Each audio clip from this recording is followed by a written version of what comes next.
早番で売上の7割。どうも、沼チャンネルの沼です。早番と遅番、売上においてどっちが大事か。そりゃ早番ですよ。即答です。今、実店舗の売上が厳しい中で、売上を少しでも良くするためには、早番さんについて考えてみること。これが今とにかく重要なんです。私が個人的に早く上がれる早番が好きとか、主婦スタッフさんは話しやすいから好きとか、そういう個人的な好き嫌いの話ではないんです。今回の動画では論理的に早番の方が売上の影響値が高いということをぜひ知っていただきたい。もちろん個人的には遅番も好きですよ。閉店ギリギリの予算達成とか、いかに早くレジ締めを終えるか競い合うとか、遅番には遅番の青春じみた達成感みたいのがあって、とっても大好きです。でも今回の売上という話になると、1日を通して影響値が高いのは明らかに早番さんなんです。その理由、その根拠が3つあります。この理由を理解するだけで、いかに早番が売上において重要なのか、明日から早番がとにかくやりたくなる。もう早番がやりたくて、これからは夜の9時に就寝してしまうこと間違いなしです。今回の内容が少しでもいいなと思っていただけた方、ぜひいいねボタンよろしくお願いします。そしてこの動画の最後に、売上のためにもぜひあなたと私で約束したいことがあります。最後まで見ていただけると嬉しいです。早番で売上7割。その理由1つ目。お戻り客の売上を決めるのは早番だからです。お戻り客とは一度ご来店されたけど退店されて他のお店を見てきて、でもやっぱり前のお店が良かったから戻っていただいてお買い上げいただけるお客様ですよね。いやいや待てよ沼さん。なんでお戻り客なんかに期待するの？その場で決定できるようにしていく必要があるんじゃないの？今そう思ったあなた、確かにそれもあります。ただ、人間の脳、購買心理を理解できていません。あなたのお店は男性客と女性客どちらの方が多いですか？これお洋服屋さん、アパレルショップの統計的にはやはり女性の方が多いという傾向がありますよね。では、購買心理においては男性脳と女性脳、脳の作りで違いがあるんです。女性の方の大半は女性脳です。一部の方で男性脳の女性もいらっしゃいます。女性脳にフォーカスして考えてほしいんですけども、女性脳の方の購買心理っていうのは一つ一つのお店を回遊して最終的に良かった、そう思ったお店を最後にお戻りしてご購入される。だからお戻りありきで営業をするってことなんです。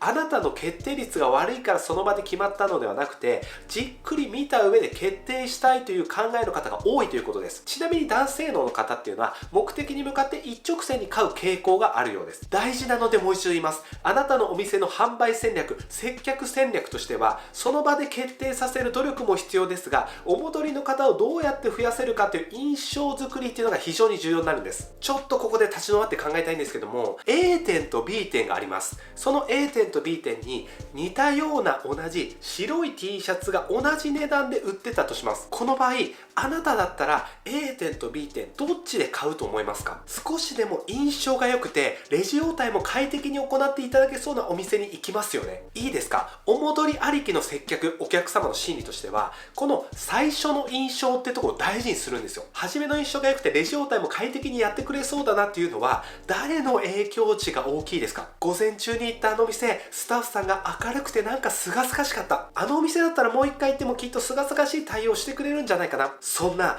お戻り客が戻るか戻らないか、1日の売り上げでとっても重要になるこの売り上げを決定づけているのは、実はほとんどが早番さんなんです。早番で売り上げ7割。2つ目の理由は、売り上げの怖そうと接する機会が多いのは早番さんだからです。まずあなたのお店の売り上げの怖そうはどんな客層ですか？これブランドにもよりますが、服を買うという生活費の大半を占めているのはこれ主婦層です。あなたは店頭に立っているとご来店されたお客様の一人一人に一生懸命接客対応しているので気づいてないかもしれません。でもよくよく統計を取ってみると、ご来店される数、そして買っていただける割合、圧倒的に高いシェアなのが主婦層になるんです。平日ならほぼほぼそうですし、週末のファミリー層というのも結局お買い上げの決定権を握っているのは主婦さんだったりします。ママさんだったりします。早番とどういう関係性があるのか。主婦層というのは男性客、そして若年層と比べてタイムリミットがよりあるんです。平日なら昼過ぎの2、3時がもうリミットです。洋服を見た後にスーパーに立ち寄って夕飯のお買い物をして、その足でお子さんの迎えに行く。昼過ぎ2、3時がリミット。その限られた中で濃密な時間を過ごす機会が圧倒的に多いのが早番さんとの接点なんです。あなたは早番も遅番もどっちもやる方かもしれません。でも早番番の時の方が自分のお店の怖さに接する機会が多いということを理解することが重要です。はい、先ほどの理由は本当にブランドにもよると思っています。メンズ商品だけを扱っているブランド、ヤングカジュアルのブランド、そういったブランドさんは主婦層がコアであるとは言い難いかもしれません。ただ、次の3つ目の理由については、あなたからの異論は一切認める気はありません。早番で売上の7割、3つ目の理由は、その日の店の雰囲気は早番が作っているからです。まず一緒に考えてみてほしいんですけども、あなたが遅番で元気に出勤してきたとしましょう。そんな時、早番の A さん、早番の B さん、どっちの対応がいいと感じますか？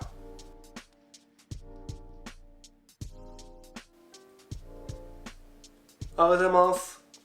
お願いします。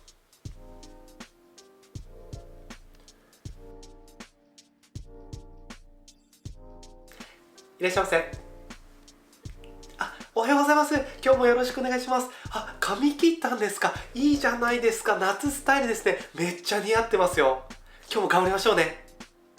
もうこれ考える必要もありませんね。もう全然元気のない A の早番さんはラリアットですよ。もう心の中で毎回ラリアットしてもらっていいです。遅番側の気持ちを声を大にして言いたい。元気に仕事させて。嘘でもいいから笑って。遅番がどんなに威勢よく出勤しても、早番の影響値、雰囲気の影響値っていうのは読み取ってしまうんです。お店全体の雰囲気があるからこそ売り上げっていうのは変わるんです。プライベートで何があったか知らないけど、今日初めましての挨拶ぐらいは相手のためにも演技でもいいから元気に接しようよ。早番で売り上げ7割、ここがポイントなの。雰囲気がマイナスからスタートしてたら、遅番がプラスで出勤しても結局プラマイゼロだから、早番がちょっと威勢が良かったら、遅番が少し元気がなくてもその軌道に乗れるから、波を作ってるお店の雰囲気を握ってるのは早番なんですよ。そして冒頭でお伝えしました、最後まで見ていただいたあなた、ぜひ私と約束してください。演技だっていいんです。明日から早番の時は元気に笑顔で出勤していきましょう。あなたのその元気で売り上げを変えているお店の雰囲気を握っているっていうのを理解するだけで、もっともっと早番のやりがいを感じることができると思います。売り上げが厳しい、接客がうまくいかない、そんなチームのムードの中でも、あなたの元気一つで売り上げが7割決まるということを理解してほしいです。今回の内容が少しでもいいな、そう思っていただけた方はぜひいいねボタンよろしくお願いします。とっても嬉しいです。それではまた次回、ありがとうございます。